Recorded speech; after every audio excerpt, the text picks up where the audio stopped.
लोहगड किल्ल्यावर झालेल्या केतन अग्रवाल हत्या प्रकरणी सिया गोयल व चेतन चौधरी यांना 3 जुलैपर्यंत वाढीव पोलीस कोठडी देण्यात आली आहे। त्यानंतर आज बुधवारी सकाळी केतन अग्रवाल हत्या प्रकरणातील आरोपी चेतन चौधरी याला घेऊन लोणावळा ग्रामीण पोलीस मोठ्या बंदोबस्तात लोहगडावर दाखल झाले होते।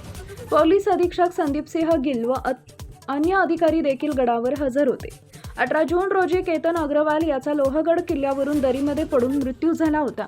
तपासात पुढे हा अपघात नसून पूर्वनियोजित घातपात असल्याचं निष्पन्न झालं होतं। यानंतर या तपासाला कलाटणी मिळाली व तपासाची चक्र वेगानं फिरू लागली। यानंतर ही घटना कशी घडली याचा सीन पुन्हा तयार करण्यात आला। 28 जून रोजी सियाला घेऊन पोलीस लोहगड किल्ल्यावर गेले होते। 18 जून रोजी झालेला घटनाक्रम तिच्याकडून पुन्हा करून घेण्यात आला। आज 1 जुलै रोजी चेतनला लोहगडावर पोलीस घेऊन गेले होते।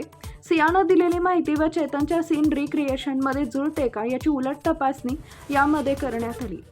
सकाळी 11 वाजेपर्यंत लोहगड किल्ला नागरिकांसाठी बंद ठेवण्यात आला होता। लोहगडवरून चेतन चौधरी याला लोणावळा ग्रामीण पोलीस ठाण्यात आणण्यात आले होते। टाइम्स ऑफ महाराष्ट्रसाठी शिवानी लकडे यांचा रिपोर्ट, पुणे।